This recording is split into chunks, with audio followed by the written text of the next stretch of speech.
So in home assignment 2, you ask first question, question number 2. Okay. So I'll start with the same question. In question number 2, it's given the activation energy for the reaction is 209.5 at 581 Kelvin. Calculate the fraction of molecules of the reactants having energy equal to or greater than activation energy. तो मैंने आपको last class में term सिखाया था e raised power minus a by RT. ये actually में represent करता है fraction of molecules, fraction of molecules having energy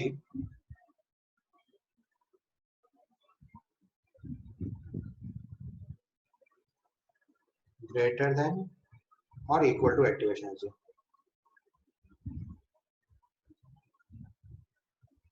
तो जिन मॉलिक्यूल्स की एनर्जी एक्टिवेशन एनर्जी के बराबर या उससे ज्यादा होती है वो नंबर रिप्रेजेंट करते हैं e raised power minus a by RT से. अब क्वेश्चन में देखो आपको एक्टिवेशन एनर्जी दे रखी है, so that will be e raised power minus activation energy is 209.5 kilojoule, so into 10 to the power 3 joules हो गया. वैल्यू ऑफ आर जूल में पुट करेंगे तो 8.31 and the temperature is given 581 kelvin. इसको पहले थोड़ा सिंप्लीफाई करेंगे.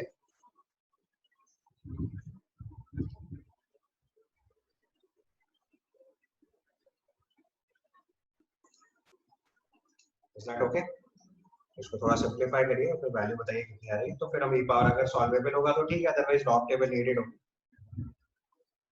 पहले एक बार डिवाइड करिए टर्म को.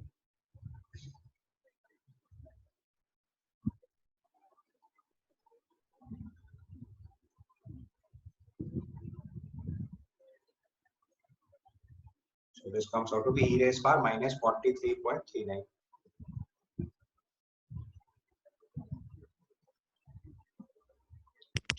फर्दर सॉल्व करना होता है तो लॉग लेके करना पड़ेगा, अदरवाइज आप यहाँ पे भी आंसर छोड़ सकते हो.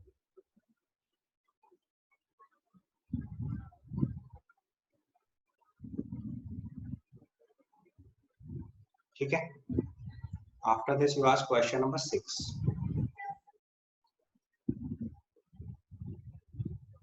Question number 6 it is given. So question number 3 and 5 3 and 5 also. So question number 3 देखेंगे इसके बाद.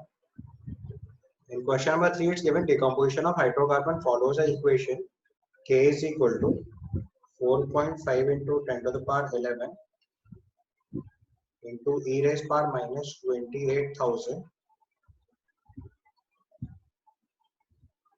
Kelvin upon T.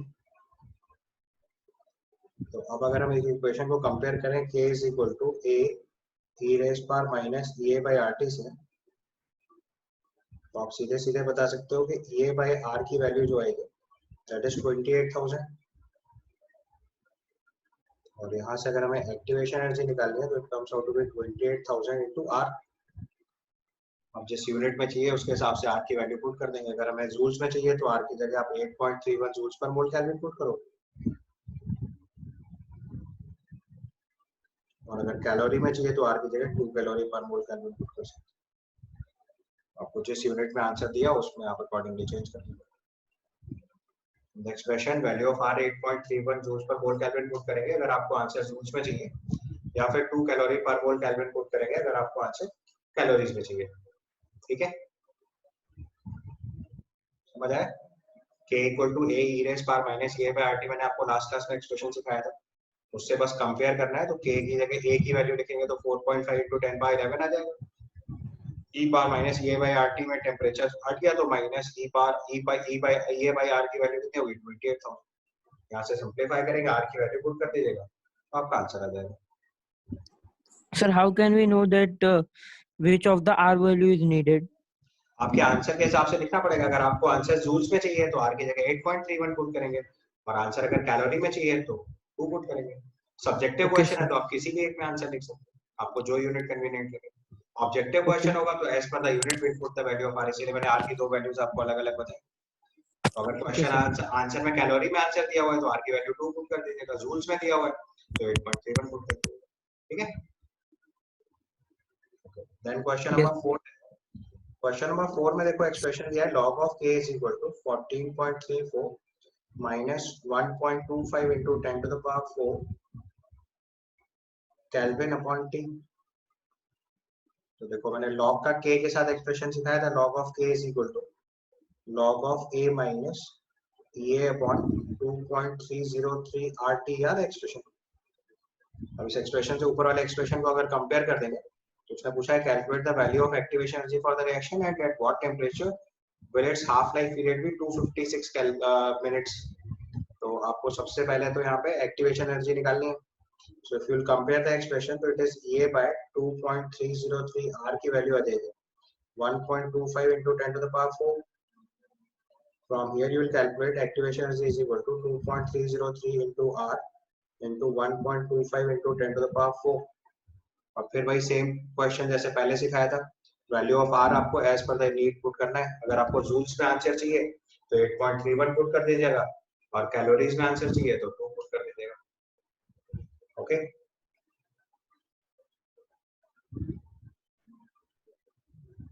यहाँ तक clear?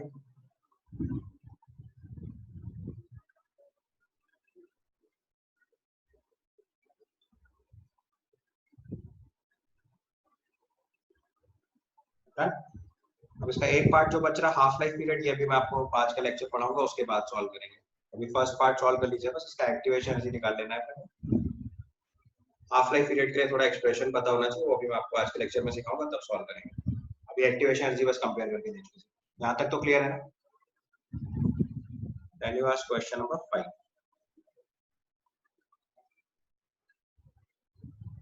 In question number 5, it is asked the decomposition of A into product has a value of K as 4.5 into 10 to the power 3 at 10 degrees Celsius, and the energy of activation is 60 kilojoule per mole. At what temperature K would be this? तो आपको दो अलग अलग K compare करना सिखाया था। log of K1 by K2 is equal to minus A upon 2.303 R into 1 upon T1 minus 1 upon T2। ये relation सिखाया था कल। आपको एक टेम्परेचर पे रेट कांस्टेंट गिवन है, दूसरे टेम्परेचर पे आपको रेट कांस्टेंट कैलकुलेट करना है। So you apply log of K1 given है 4.5 into 10 to the power 3, K2 की value 1.5 into 10 to the power 4 is equal to activation energy रखा है 60 kilo joule, so 60 into 10 to the power 3 joules divided by 2.303। R की value joule में put करनी पड़ेगी तो 8.31। First temperature 10 degree Celsius, so it is 283 kelvin minus T। ये आपको निकालना है। अब एक बार एक्सप्रेशन देख लो, log of K1 by K2 equal to minus A upon 2.303 R into 1 upon T1 minus 1 upon T2। ये एक्सप्रेशन है आपका। Rate constant temperature 10 degree Celsius मतलब 283 केल्विन पर 4.5 into 10 power 3 गिवन है। आपसे पूछा है कि 1.5 into 10 power 4 किस टेम्परेचर पे होगा। so like this you first apply the expression, बस अब इसके बाद इसको कंपेयर कर दीजिए। तो if you solve it आ जाएगा log of 0.3 is equal to minus times log of 0.3 is equal to minus times, calculation देख लो पहले आपको। अगर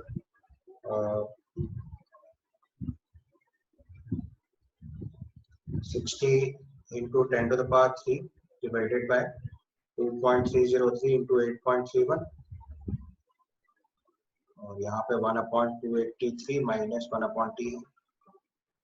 अब log 0.3 को हम लोग log of 3 minus log of 10 लिख सकते हैं। So this value you can write as log 10 log 3 minus log 10 और बाद में इसको सिंप्लीफाई कर लीजिए।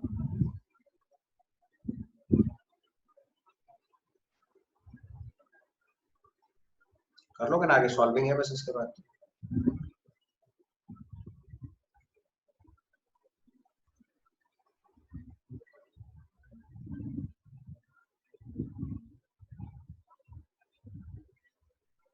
log 10 1 होता है, log 3 की जगह 0.48 पुट कर दीजिएगा। सो 1 minus 0.48 करेंगे तो minus 0.52 आएगा, माइनस वैल्यू कैंसिल हो जाएगी। ये चीज समझ गया ना? log 3 is 0.48, 0.48 log 10 is minus 1 is equal to minus 60 into 10 to the power 3 divided by 2.303 into 8.31। इसके बाद आगे अब तो आगे सॉल्व कर लोगे सिंपल, अब तो कैलकुलेशन है बस, हो जाएगा ना आगे।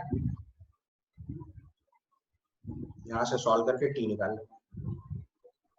अगर और थोड़ा सॉल्व करना है तो 1/283 माइनस 1/t की जगह 0.52 into 2.303 into 8.31 divided by 60 into 10⁻³ आ जाएगा। यहाँ से टी निकाल लीजिए, कर लोगे आगे सॉल्व। बेटा log ऑफ 0.32 नहीं होता, log 2.3 होता है। log of 2 is 0.3, log of 0.3 is not 2। ठीक है, इसके बाद आपने क्वेश्चन नंबर 6 पूछा हुआ है। So in question number 6 it is given the time required for 10% completion of a first order reaction at 298 Kelvin is equal to time required for its 25% completion at 308 Kelvin. The value of A is given. Calculate K at 318 Kelvin and this one.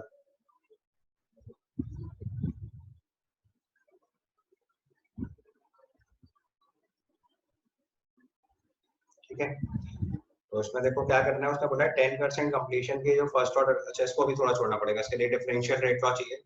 अभी question number 6 mark करके छोड़ दीजिए, अभी आज की class में आपको rate law सिखा तो फिर करिएगा।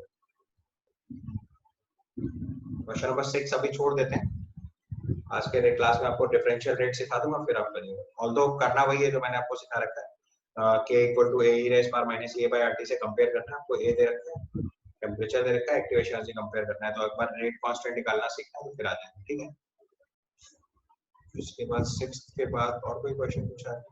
Can you ask 8th question?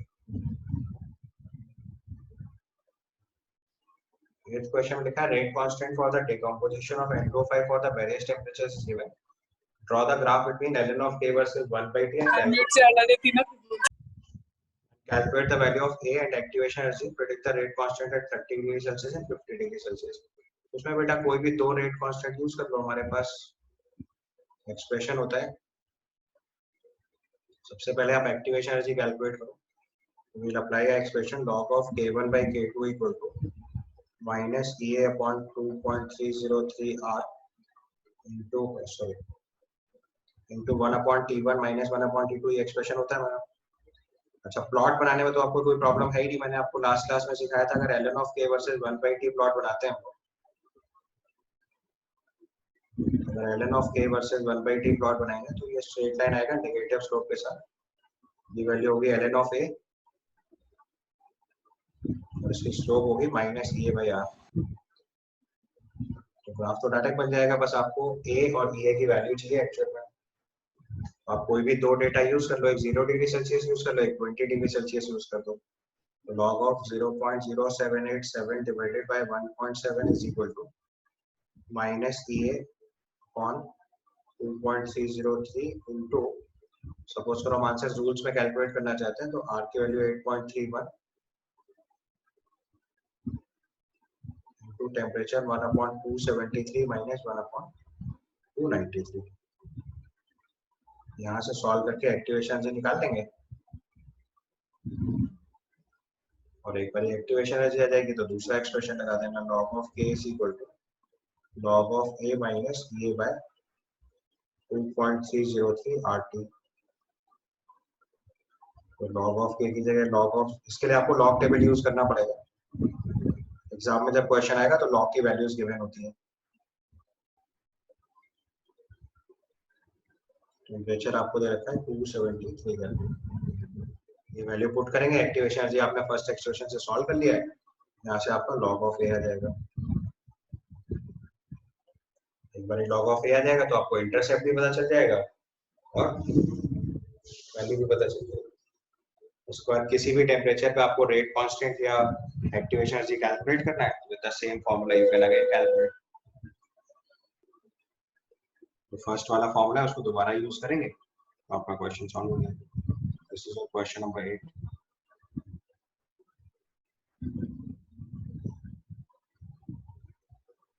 ठीक है, समझ आया?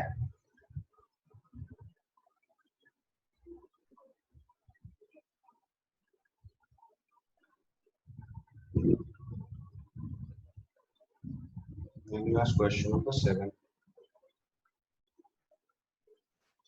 Seventh question लिखा था rate of the reaction quadruples when the temperature changes from 293 Kelvin to 31 Kelvin.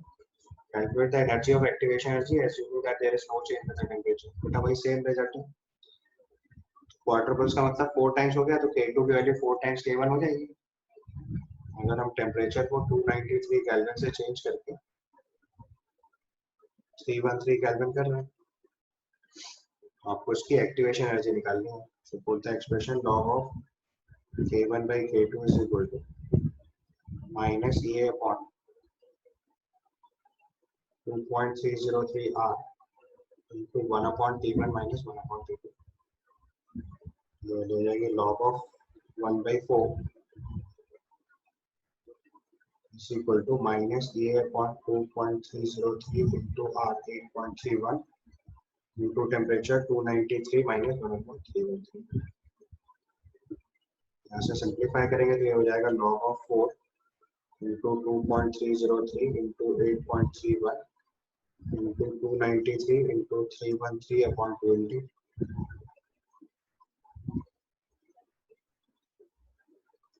This will be equal to activation. अब log 4 की जगह पे log 2 लिख लीजिएगा अगर सॉल्विंग सीखी है तो. So log 4 can be written as 2 log 2 and value of log 2 is 0.3. Solve करने के लिए आप ये रिजल्ट यूज कर सकते हैं तो आपका एक्टिवेशन ज्यादा है उसमें. This will be 2 into 0.3 into 2.303 into 8.31 into 293 into 313 upon 20 joules. ये आपका आंसर सॉल्व होके जूल्स में. ठीक है, क्लियर है? तो सिंपली एक ही एक्सप्रेशन है, वही बार बार यूज कर रहा है. टेम्परेचर के साथ रेट कांस्टेंट का एक ही वेरिएशन है. log of K1 by K2 equal to minus EA upon 2.303 into 1 upon T1 minus 1 upon T2.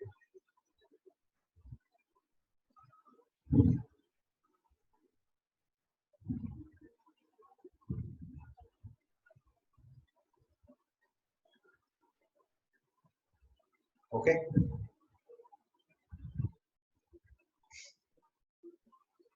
Then you ask question number 9.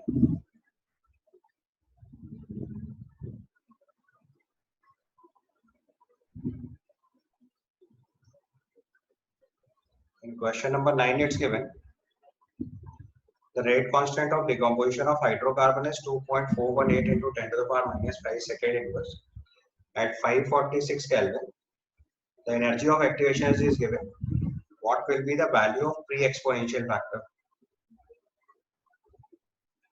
तो आपका एक्सप्रेशन होता है K is equal to A e raised power minus EA by RT.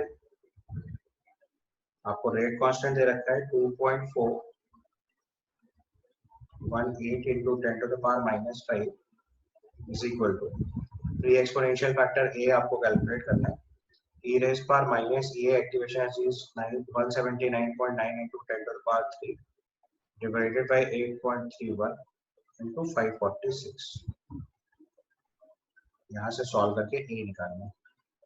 ये आएगा 2.418 into 10 to the power minus 5 divided by E raised power minus 179.9 into 10 to the power 3 divided by 8.31 into 546. इसको solve करेंगे तो answer आ जाएगा.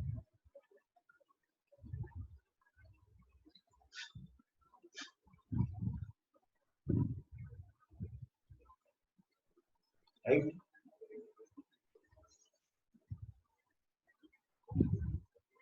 And the last question you asked is question number 10.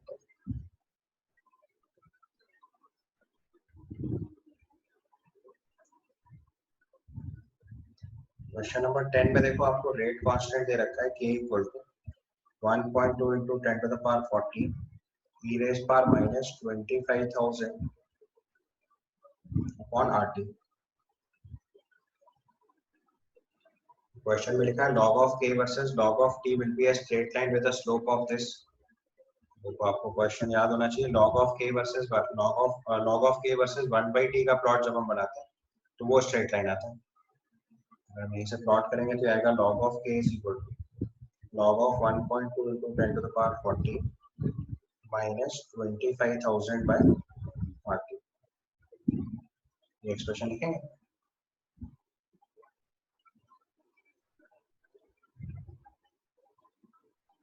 अच्छा, इसका answer 48 10th वाले का answer D आएगा।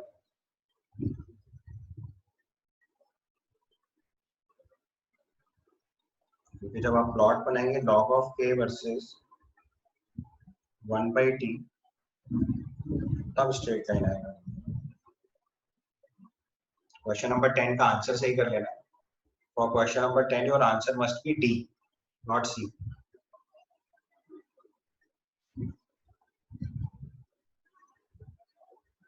समझ गया ना? log of k versus 1/t graph is a straight line, not log of k versus log of 1/t straight line. Straight line आएगा log of k versus 1/t। अब equation देखो ऊपर वाला फंक्शन है, log of k is equal to log of a minus ea by rt होता है।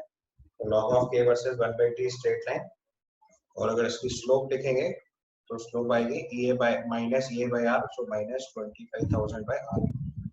ये इसकी स्लोप होगी। ठीक है। The next title, differential rate loss for different order reactions। इसमें आपको सबसे पहला टर्म लिखना है जीरो ऑर्डर रिएक्शन।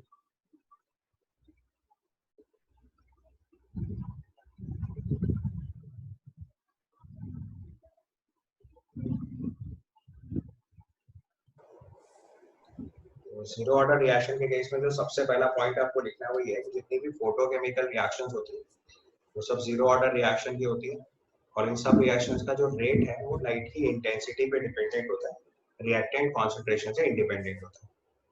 पहले पॉइंट में ये लिखना है, for a zero order reaction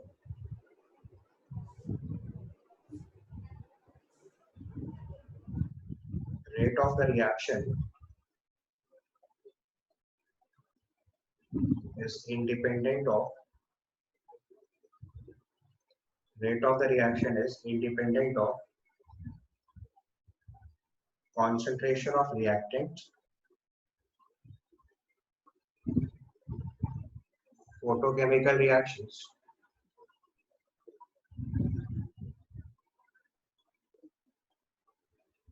are of zero order reaction and their rate of reaction depends on intensity of light।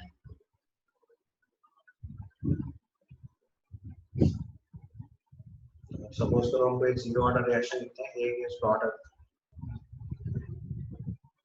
ठीक है। तो अगर ये जीरो ऑर्डर रिएक्शन है तो we may write minus TA by dt is equal to K into active mass of A power 0। यहाँ पे एक पॉइंट ध्यान से देखना है कि मैं जो स्टोइकियोमेट्रिक कोफिशिएंट है वो 1 लिख रहा हूँ, उसके पीछे एक इंटेंशन है कि अगर मैं कोई भी स्टोइकियोमेट्रिक कोफिशिएंट लिख दूंगा तो आपका एक्सप्रेशन जनरलाइज नहीं बचेगा। अभी मैं क्या कर रहा हूँ कि स्टोइकियोमेट्रिक कोफिशिएंट 1 लेके सारे एक्सप्रेशन सॉल्व करूंगा। बाद में आपको जब भी कभी क्वेश्चन सॉल्व करना होगा और स्टोइकियोमेट्रिक कोफिशिएंट क्वेश्चन में कुछ भी लिखा होगा, लेट्स से इस क्वेश्चन में यहाँ पे स्टोइकियोमेट्रिक कोफिशिएंट A लिखा होगा, आपको कॉन्सेप्ट पता है, 1/a लिख देंगे तो k की जगह a into k यूज कर लेना है बस।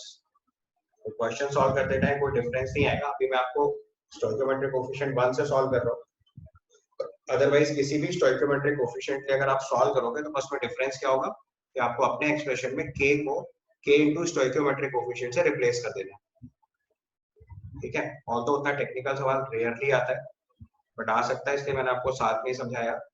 हम लोग k against product minus da by dt equal to k into a power 0 लिख रहे हैं। अभी हमने जो रिएक्टेंट A है उसका स्टोइकियोमेट्रिक कोफिशिएंट 1 लिखा हुआ है। यहाँ पे कोई भी स्टोइकियोमेट्रिक कोफिशिएंट लिखा जा सकता है, क्योंकि मैंने आपको बताया था स्टोइकियोमेट्रिक कोफिशिएंट और ऑर्डर ऑफ द रिएक्शन का कोई रिलेशन नहीं होता है, रैंडमली कुछ भी वैल्यू हो सकती है। ऑर्डर ऑफ द रिएक्शन 0 है, स्टोइकियोमेट्रिक कोफिशिएंट कुछ भी हो सकता है।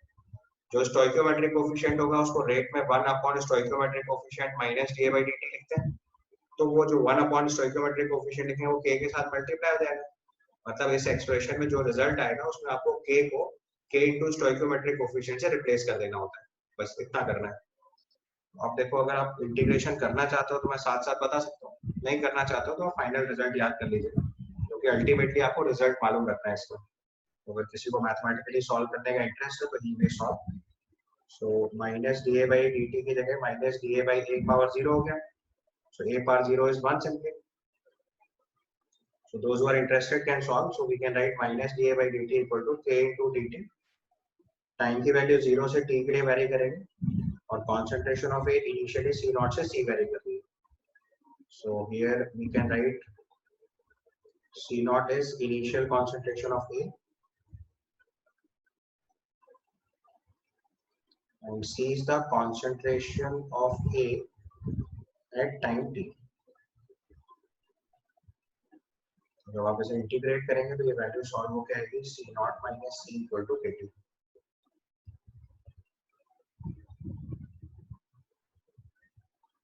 C naught minus C is equal to KT.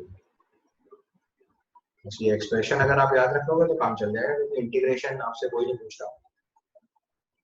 लेकिन अगर आप इंटीग्रेट कर सकते हैं तो आपकी चॉइस, आप जल्दी, मतलब आपको इक्वेशन याद करने की जरूरत नहीं है। तो C naught minus C equal to K T, C को अगर हम लोग सिंप्लीफाई करके लिखेंगे तो C equal to C naught minus K T लिख सकते हैं। ठीक है, तो इसको हम लोग बोलते हैं differential rate law for zero order reaction. सबसे पहले तो आप एक्सप्रेशन लिख लो, उसके बाद यहाँ पे एक टेक्निकल टर्म डिफाइन करते हैं, हाफ लाइफ। पहले आप डिफरेंशियल रेट लॉ एक्सप्रेशन लिख लो। Differential rate law expression is C equal to C naught minus K T.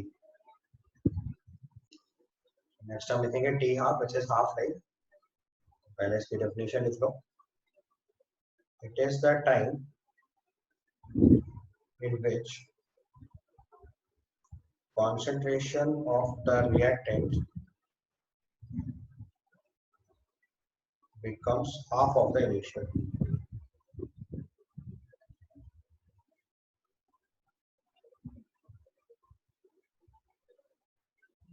So there is a time in which concentration of the reactant becomes half of the initial. It is the time in which the concentration of the reactant becomes half of the initial. अब अगर हमें इसे solve करना है तो इसका मतलब C की value C naught by to हो जानी है। गिवन एक्सप्रेशन में अगर आप ये वैल्यू पुट कर देंगे तो यहाँ से C naught minus C naught by two equal to K T half हो जाएगा। यहाँ से सिंप्लीफाई करेंगे तो हाफ लाइफ की value C naught upon two K आ जाएगी। ये दूसरा एक्सप्रेशन है जो अपने को याद कर लेना है या सॉल्व करना आना चाहिए, दोनों में से कोई भी केस है। तो this is a direct question, आपसे पूछा जा सकता है जीरो ऑर्डर रिएक्शन की हाफ लाइफ बताओ या जीरो ऑर्डर रिएक्शन का डिफरेंशियल रेट लॉ एक्सप्रेशन बताओ। तो दीज आर डायरेक्ट क्वेश्चंस। ठीक है, या अब यहीं पे अगर हम चाहें तो टाइम ऑफ कंप्लीशन भी निकाल सकते हैं। टाइम ऑफ कंप्लीशन का मतलब C की वैल्यू 0 पुट कर देनी है, तो उससे जो टाइम वैल्यू आएगी that comes out to be C naught upon K।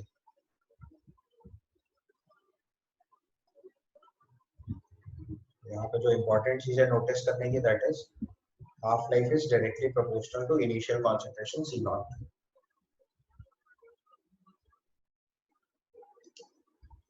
Half life is directly proportional to initial concentration C naught.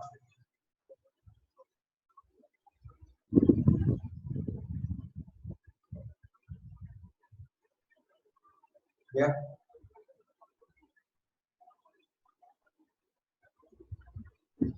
Point समझ आ गया था?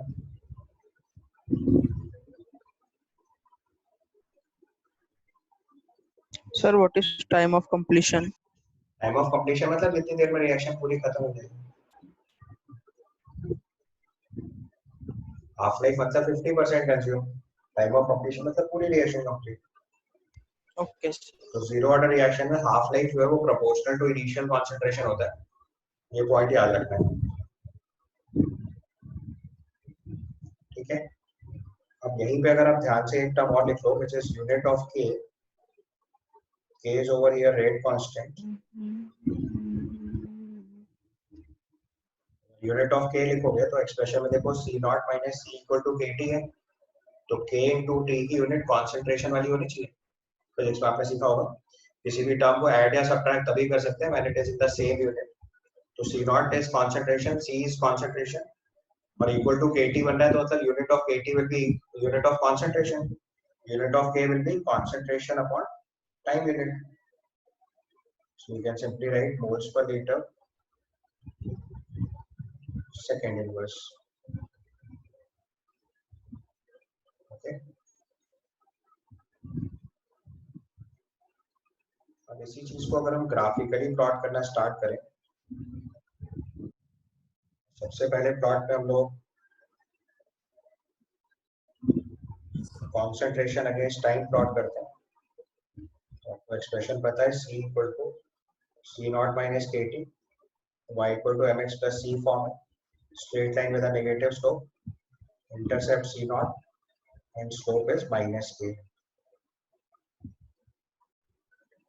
दूसरा प्लॉट अगर बनाएंगे तो हाफ लाइफ के लिए बना सकते हैं।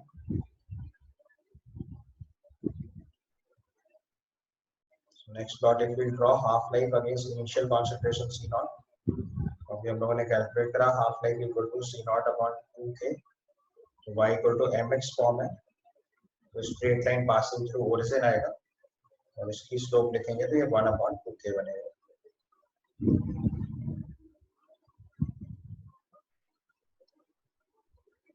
ठीक है,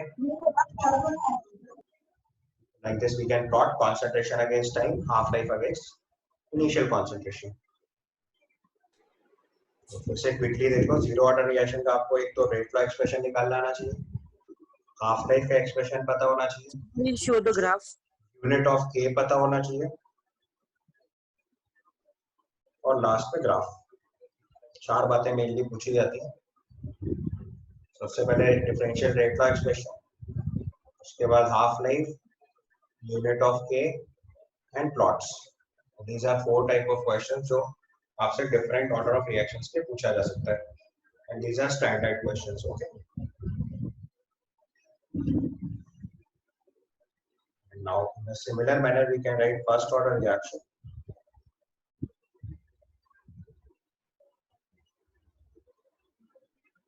हमारे कोर्स का जो सबसे इंपॉर्टेंट पोर्शन है वो यही है।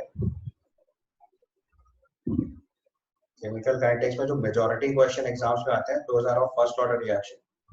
जीरो ऑर्डर रिएक्शन उतना फ्रीक्वेंटली नहीं पूछते, but first order reaction is very very important.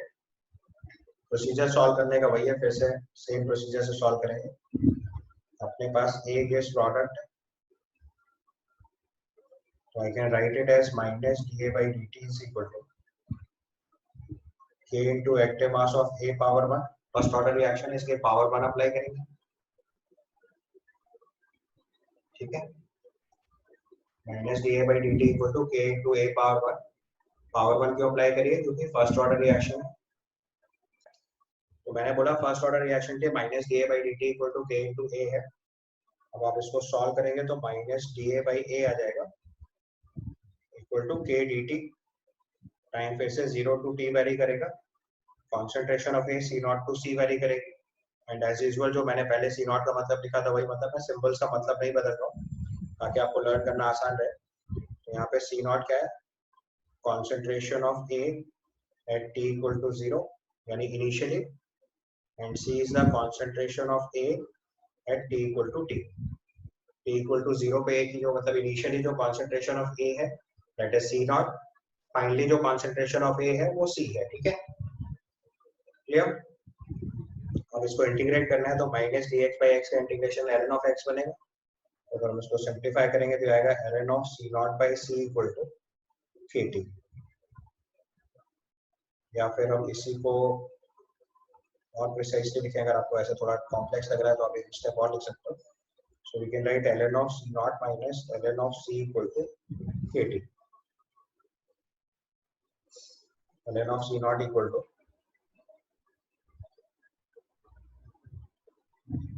so you may write ln of C naught minus ln of C equal to KT, or you may write ln of C equal to ln of C naught minus K T.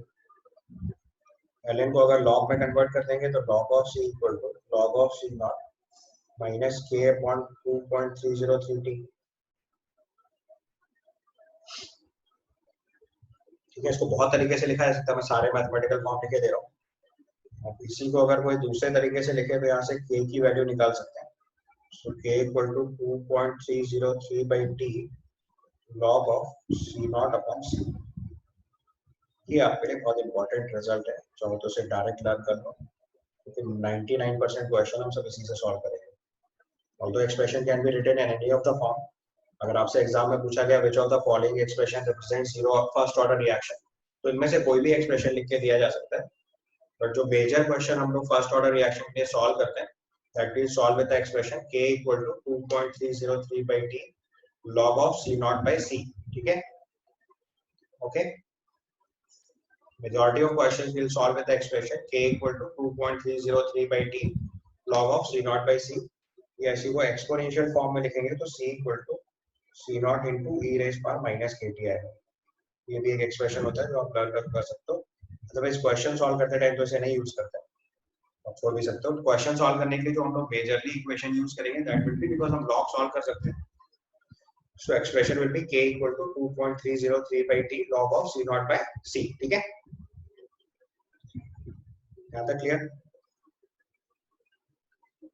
अब अगर यहाँ पे फिर से दोबारा अपना next term calculate करें, that is half life.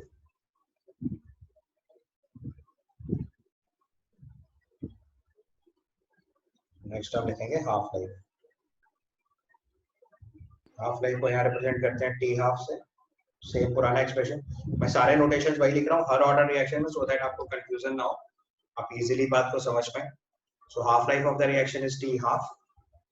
देखो सॉल्विंग उतना इंपॉर्टेंट नहीं है, although that is mathematics, अगर आपको कन्वीनियंट है तो you can solve, because I am simply integrating, nothing beyond that। But मैंने आपको बताया कि आपको अगर सॉल्व करना भी आता है तो भी आपको एक्सप्रेशन लर्न करना है, बिकॉज आपके एग्जाम में जितनी ड्यूरेशन में क्वेश्चन सॉल्व करना होगा उतनी ड्यूरेशन में सॉल्विंग पॉसिबल नहीं होती है। Is that clear? So your half life is T half. तो इसके लिए हमें क्या करना पड़ेगा, c की जगह c नॉट बाई 2 पुट करेंगे, तो यहाँ से हमारी हाफ लाइफ की वैल्यू आएगी ln of 2 by k, या इसी को 2.303 log 2 by k लिख सकते हैं, या फिर इसी को 0.693 by k लिख सकते हैं। तीन एक्सप्रेशंस हैं जो आपको कन्वीनियंटली याद है, although all three are equal. Question solve करते टाइम जो सबसे कन्वीनियंटली समझ आएगा उससे करना है। So T half is equal to ln of 2 by k, because कभी कभी डायरेक्ट क्वेश्चन यही आता है half life of first order reaction is, तो इनमें से कोई भी एक्सप्रेशन लिखा हो सकता है। सो log of 2 by k, ln of 2 की जगह हम लोग 2.303 log 2 लिख सकते हैं। log 2 की वैल्यू 0.3010 होती है, तो मल्टीप्लाई करके 0.693 by k आ जाएगा। तो यहाँ पे जो चीज नोटिस करने की है वो ये है, that half life of first order reaction is independent of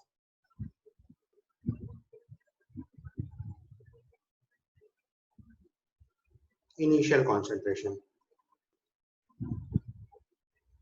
मतलब आपने इनिशियल कॉन्सेंट्रेशन कितनी ले रखी है, इससे हाफ लाइफ का फर्स्ट ऑर्डर रिएक्शन में कोई रिलेशन नहीं होता, मतलब हर बार हाफ होने में टाइम सेम लगेगा। This is the property of a first order reaction. अभी मैं आपको और प्रॉपर्टीज बताऊंगा, पहले आपको सारे एक्सप्रेशन बता दूं। सो half life of a first order reaction is independent of initial concentration. मतलब आप इनिशियल कॉन्सेंट्रेशन कितनी भी ले लो, हर बार हाफ होने में टाइम सेम लगेगा। सो वी में राइट इट लाइक, जैसे हमारे पास इनिशियल कॉन्सेंट्रेशन C नॉट था, तो C नॉट बाई 2 होने में एक हाफ लाइफ,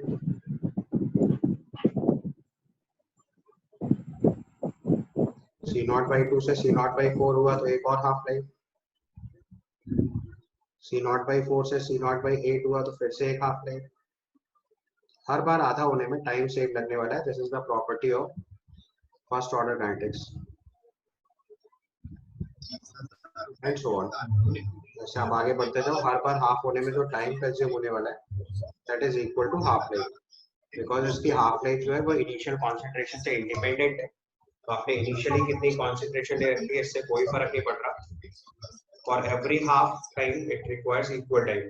तो C0 से C0 by 2 होने में भी उतना ही टाइम लगेगा जितना C0 by 2 से C0 by 8 होने में, C0 by 8 से C0 by 16 होने में, C0 by 16 से C0 by 32 होने में, एंड सो ऑन. हर बार आधा होने में फर्स्ट ऑर्डर रिएक्शन में सेम टाइम लगता है. ये एक फर्स्ट ऑर्डर रिएक्शन की बहुत इंपॉर्टेंट प्रॉपर्टी है. So half life of a first order reaction is independent of initial concentration. That means हर बार आधा होने में टाइम सेम लगेगा. This is the most important property of a first order kinetics. तो किसी भी फर्स्ट ऑर्डर रिएक्शन में इनिशियल कॉन्सेंट्रेशन से आधा होने में टाइम सेम लगता है बिकॉज इनिशियल कॉन्सेंट्रेशन से हाफ लाइफ इंडिपेंडेंट है. So this is something really important. आपको याद रखना है कि जो half life of a first order reaction है वो इंडिपेंडेंट ऑफ इनिशियल कॉन्सेंट्रेशन है. राइट. अब देखो इसी चीज को अगर हम अब प्लॉट वाले, अच्छा एक चीज और यहाँ पे आप समझ सकते हो कि यहाँ टाइम ऑफ कंप्लीशन इनफाइनाइट हो जाएगा क्योंकि जितना भी बचेगा उसका आधा होने में फिर हाफ लाइफ लगेगा, फिर आधा होने में हाफ लाइफ लगेगा. तो ऐसी रिएक्शन कभी भी कंप्लीट नहीं होगी. तो एक फर्स्ट ऑर्डर रिएक्शन कभी भी कंप्लीशन तक नहीं पहुंचती क्योंकि इसमें जितना भी कॉन्सेंट्रेशन बचेगा उसका हाफ होने में फिर उतना ही टाइम लगेगा. ठीक है. This is also important but उस पर क्वेश्चन नहीं है. तो इसका मतलब प्रैक्टिकली कभी भी फर्स्ट ऑर्डर रिएक्शन कंप्लीट नहीं हो पाएगी. अब इसके अगले स्टेप पे अगर हम यूनिट ऑफ के लिखेंगे तो यूनिट ऑफ के यहाँ पे आएगा. मतलब सिमेट्री से लिखना है ताकि हमें लर्न करना आसान रहे. तो वी में right moles per litre power 0 second inverse. आप ध्यान से देख सकते हैं कि किसी पे भी पावर 0 लगा देंगे तो that value is 1. So we can simply write that it is second inverse. Moles per litre power second inverse ये लिखा है क्योंकि अगर आप जीरो ऑर्डर से कंपेयर करोगे तो एक्सप्रेशन वहां भी ऐसे ही था. मोल्स पर लीटर पावर 1 था, वहां पे अभी यहाँ पावर 0 हो गया. तो सिमेट्री में इसलिए लिखा है ताकि आप लर्न कर पाओ. Otherwise unit is second inverse. तो अगर किसी भी एक्सप्रेशन में रेट कांस्टेंट की यूनिट सेकेंड इनवर्स लिखी है तो it is a indirect hint that it is a first order reaction. अब अगर हम यहाँ पे प्लॉट्स बनाएं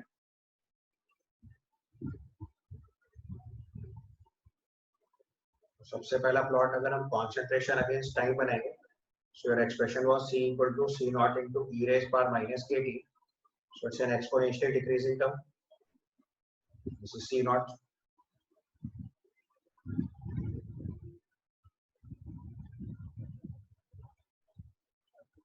So C equal to C naught minus C naught into e raised power minus kT. So exponential term है, e power minus x का function बन रहा है. सेकेंड प्लॉट अगर हम यहीं पे ln के साथ बनाते हैं. So if I plot ln of k versus t, तो वहां पे हमारा एक्सप्रेशन होता है ln of c versus t, not ln of k versus t. So if I'm plotting let's say ln of c versus t, तो हमारा expression था ln of c equal to ln of c naught minus kt. अब expression देखिए this one, ln of c equal to ln of c naught minus kt. तो ये y equal to mx plus c वाला form है. अब जब ये y equal to mx plus c वाला फॉर्म है तो it's a straight line with a negative slope. Your line will be like this. And this intercept is ln of c naught. And if you write the slope, it is minus k. Next, if I plot for log of c versus t,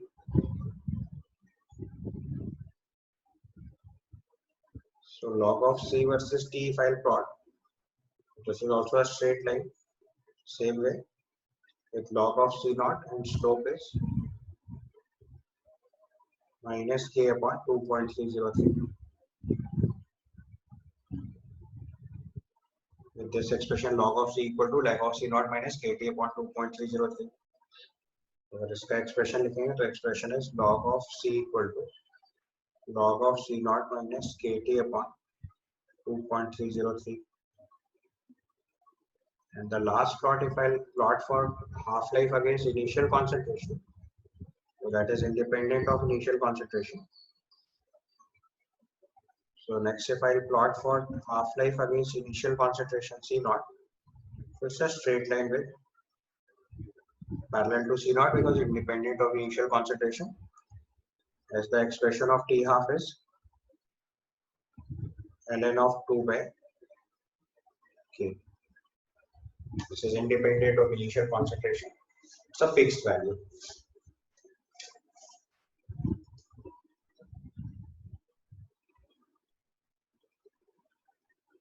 ठीक है, एक point और समझना है यहाँ पे। अगर हम टेम्परेचर इंक्रीज करते हैं तो मैंने आपको बताया हुआ है कि टेम्परेचर इंक्रीज करने से आपका रेट कांस्टेंट जो है वो इंक्रीज करता है। तो इसका मतलब जो हाफ लाइफ है वो डिक्रीज कर जाएगी, क्योंकि आप एक्सप्रेशन में देखो T half is equal to ln of 2 by k है। तो अगर हमने टेम्परेचर इंक्रीज किया तो उससे रेट कांस्टेंट इंक्रीज करेगा। जब रेट कांस्टेंट इंक्रीज करेगा तो जनरली हाफ लाइफ डिक्रीज कर जाएगी।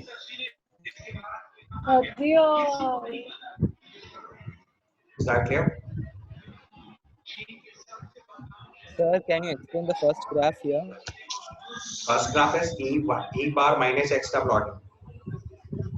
Expression is c equal to c naught into e bar minus kt. e bar minus x का ग्राफ कैसा होता है? इंफिनिटी पे जाके जीरो टेंड कर जाएगा। अगर इंफिनिटी पे जाके जीरो टेंड कराएंगे तो देखो c नॉट से स्टार्ट हो गए फाइनली जीरो की तरफ टेंड कर रहा है। e to the power minus x का ग्राफ होता है।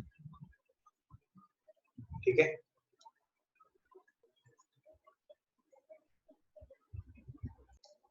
क्वेश्चन लिखिए, prove that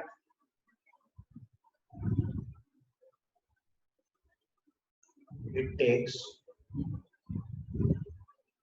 approximately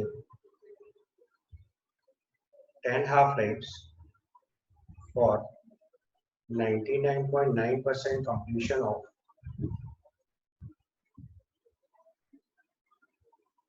a first order reaction.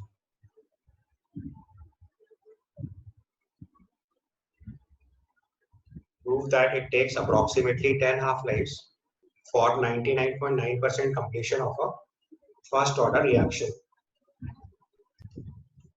99.9% completion का मतलब ये हुआ कि अगर मैं t इक्वल टू 0 पे कॉन्सेंट्रेशन C नॉट ले लूं तो t इक्वल टू t जो हमें प्रूफ करके लाना है वहां पे 99.9% कंप्लीशन हो गया, मतलब 0.1% बचा। So 0.1% of C naught will be equal to C. अब मैंने आपको बोला कि हमारा क्वेश्चन सॉल्व करने के लिए हम लोग यूज कर सकते हैं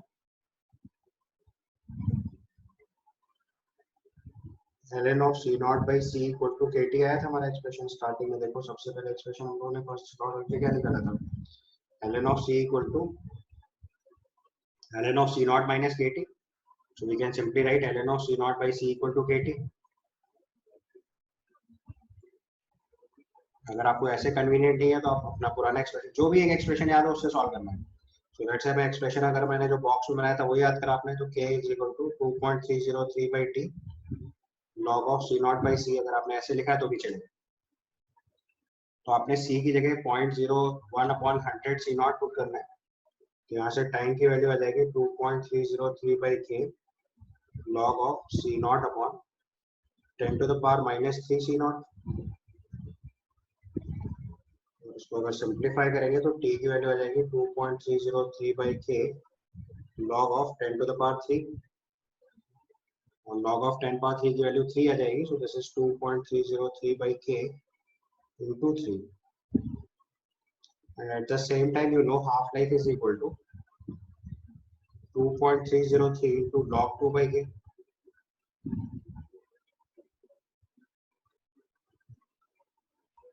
So this is one equation, this is two equation. Equation 1 में अगर 2 से डिवाइड कर देंगे तो आपका रिजल्ट आएगा t by t half is equal to 3 upon log 2 और t will be equal to 3 by log 2 into t half, which you may write approximately equal to 10 t half. Why is that so? Because log 2 is equal to 0.3. समझ आया? So for a first order reaction, it takes 8 half lives for 99.6% completion. तो this is also standard result जो आपको सीधे learn करके रखना है। Proving करनी है तो ऊपर वाले मेथड से ही कर सकते हैं। अपनी बार c की जगह 0.4 c0 by 100 पुट कर देना, सिमिलर मैनर से सॉल्व कर सकते हैं, बट सॉल्विंग रेलेवेंट ही है, ये आप करके देख लेना आपका मन होगा तो। अगर सेम चीज दोबारा प्रूव करनी होगी तो c की जगह 0.4 c0 by 100 पुट कर देना, तो अगला रिजल्ट भी आ जाएगा। And this comes out to be 8 half lifes. अब इसी चीज को अगर मैं जनरलाइज करना शुरू करूं तो जनरलाइजेशन में देखो क्या कर रहे हैं, मैंने अभी आपको फर्स्ट ऑर्डर रिएक्शन की प्रॉपर्टी बताई थी कि हर बार आधा होने में टाइम सेम लग रहा है। ये रिजल्ट देखो, तो अगर हर बार आधा होने में टाइम सेम लग रहा है तो इसी से हम क्वेश्चन बना सकते हैं। देखो ध्यान से, तो जब हमने सबसे पहले t 3/4 लिखा तो देखो यहाँ पे कॉन्सेंट्रेशन C0/4 हुआ, इसका मतलब 3/4 कंज्यूम हो गया। हाफ लाइफ था 50% कंजम्पशन, तो t 3/4 मतलब 75% कंजम्पशन, तो t 3/4 या इसी को t 75% भी लिखते हैं। so t 3/4 और t 75% इज 2t हाफ। ये समझ आया? यहाँ से देखो C0 से स्टार्ट करके C0/4 तक है, तो 75% कंज्यूम हुआ, तो इसका मतलब 2 हाफ लाइफ। अब इसी का अगला टर्म लिखूं मैं जैसे, तो नेक्स्ट वाले लेवल पे लिखें तो इट इज t 7/8, तो t 7/8 देखो 3t हाफ हो गया। यहाँ पे देखो C0/8 बचा स्टार्टिंग से, तो कंज्यूम कितना हुआ 7 C0/8, तो इनिशियल का अगर 7/8 हुआ तो ये 3 हाफ लाइफ। समझ आ रहा है? तो फर्स्ट ऑर्डर रिएक्शन में से डायरेक्ट रिजल्ट पूछे जाता है। इसी का अगला वर्जन अगर लिखूं तो t 15/16 लिखो, दिस इज 4 हाफ लाइफ। और आगे का एक्सप्रेशन लिखो तो t 31/32, this is 5 half life. फिर write t 63/64, this is 6 half life and so on. Generalize करके बताया 99.9% में 10 हाफ लाइफ, 99.6% में 8 हाफ लाइफ, 75% में 2 half life and likewise.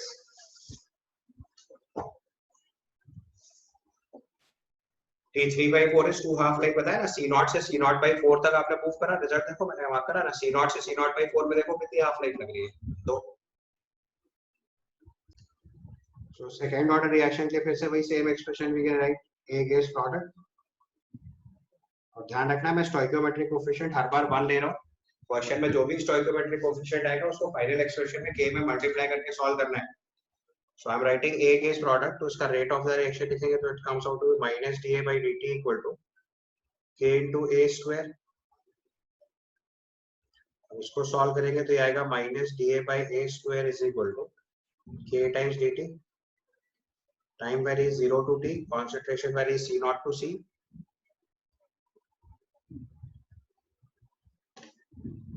concentration varies C0 to C। अब इसको इंटीग्रेट कर दीजिए तो ये वैल्यू आएगी 1/c minus 1/C0 is equal to kT। ये आपका सेकेंड ऑर्डर का एक्सप्रेशन हो गया।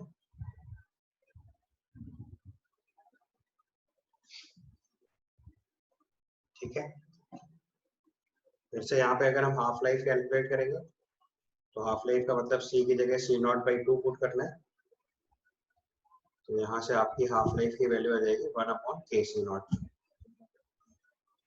तो आप ध्यान से देखो तो यहाँ से हाफ लाइफ जो है वो इनवर्सली प्रोपोर्शनल टू कॉन्सेंट्रेशन हो गया। Unit of k if I'll report, so it comes out to be moles per liter power -1 second inverse। And if I plot over here,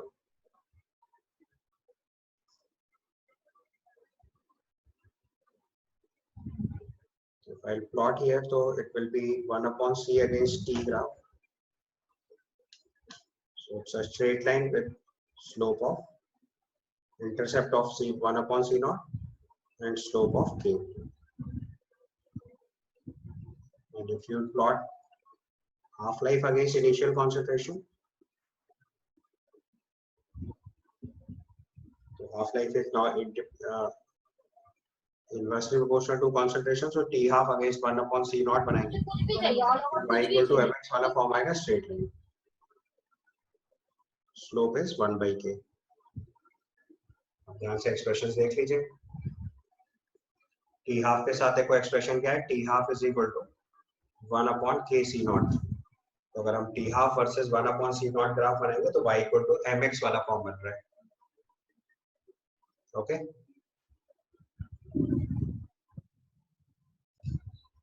तो nth ऑर्डर रिएक्शन के लिए भी मैंने similar way में लिखा A is plotted. Let's say expression लिखेंगे minus dA by dt equal to k into active mass of A power n. So minus dA by, देखो solving उतनी रेलेवेंट नहीं है, बस रिजल्ट्स आपको फाइनली याद होने चाहिए बिकॉज क्वेश्चंस में रिजल्ट यूज होंगे. सो 0 to t सॉल्विंग तो सिर्फ इसलिए बता दे रहा हूँ कि अगर कोई क्वेश्चन में कभी फंस जाओ तो आप करके भी निकाल सकते हो.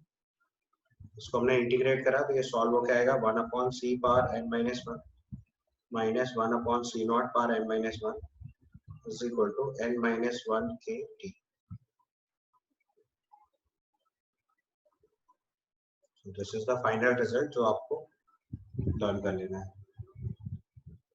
बस फर्स्ट ऑर्डर रिएक्शन अलग से याद रखा जाता है, बाकी सारे ऑर्डर रिएक्शन इसी से निकल आएंगे. तो this is a generalized term.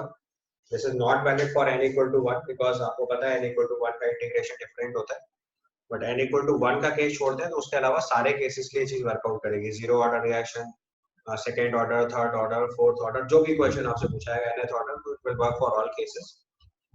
अब अगर आप इसकी हाफ लाइफ निकालेंगे तो for t equal to t half c equal to c naught by 2 put करेंगे. यहाँ से हाफ लाइफ की वैल्यू आएगी 2 power n minus 1 minus 1 upon n minus 1 k c naught power n minus 1. Or you can say that half life is proportional to c naught power 1 minus n. अब आप ध्यान से check कर सकते हो, यहाँ पे अगर n equal to 0 डाल देंगे देखो प्रोपोर्शनल आ रहा है. n equal to 1 डालेंगे ऑल्दो 1 के लिए वैलिड होता, बट यहाँ से 1 के लिए भी फिट बैठता है तो इंडिपेंडेंट ऑफ कॉन्सेंट्रेशन हो जाएगा. 2 पुट करेंगे तो इनवर्सली प्रोपोर्शनल हो जाएगा. 3 पुट करेंगे तो 1 upon c naught square proportional हो जाएगा एंड सो ऑन. ठीक है. और यहीं से अगर जनरलाइज करके यूनिट ऑफ k लिखते हैं हम लोग,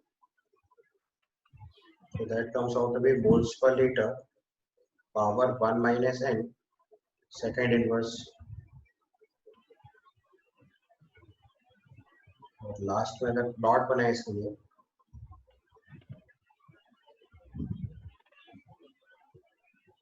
तो we are plotting 1 upon c power n minus 1 against t.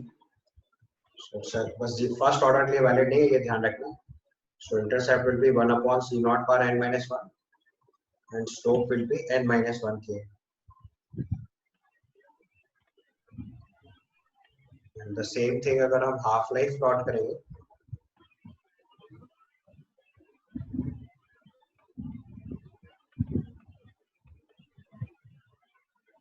so if you plot half life against 1 upon c naught power n minus 1, so it is y equal to mx form. This graph will be equal to y equal to mx form. ये आपकी straight line आएगी. और अगर इसकी slope लिखनी होगी हमें कभी भी तो that comes out to be 2 power n minus 1 minus 1 upon n minus 1 k.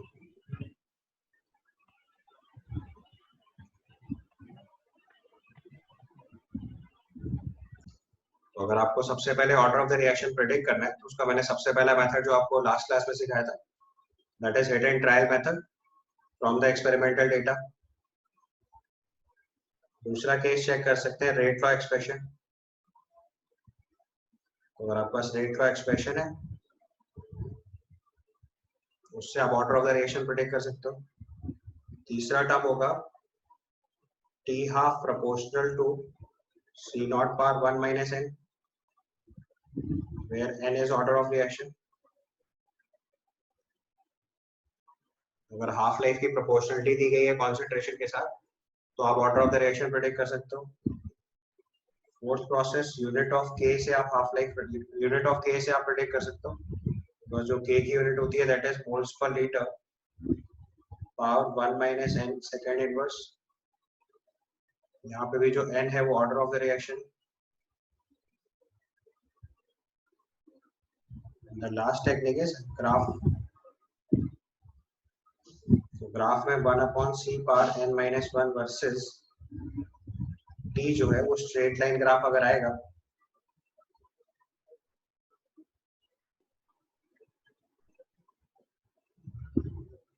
तो यहाँ पे ऑर्डर ऑफ रिएक्शन n होता है, but for first order reaction उसको डिफरेंट चेक करना पड़ता है क्योंकि n इक्वल टू 1 के लिए वैलिड नहीं है। Order of the reaction is equal to n but n is not equal to 1। For first order reaction log of c versus t जो है वो स्ट्रेट लाइन होता है।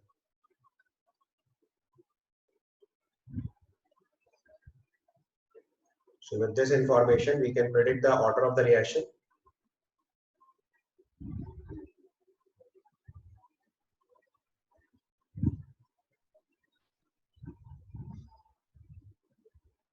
इनमें से जो भी कन्वीनियंट मेथड क्लिक करेगा उससे हम order of the reaction predict कर लेंगे।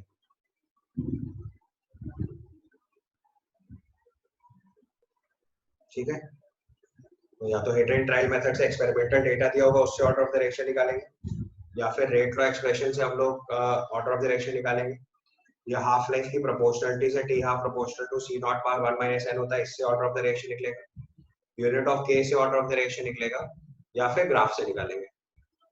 या ग्राफ पे एक चीज और चेक कर सकते हैं that T half versus 1/c not power n minus 1 जो है ये भी स्ट्रेट लाइन आता है।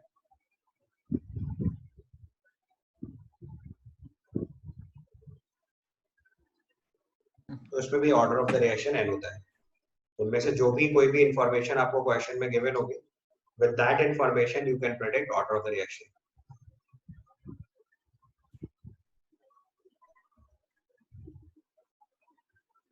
Is that okay?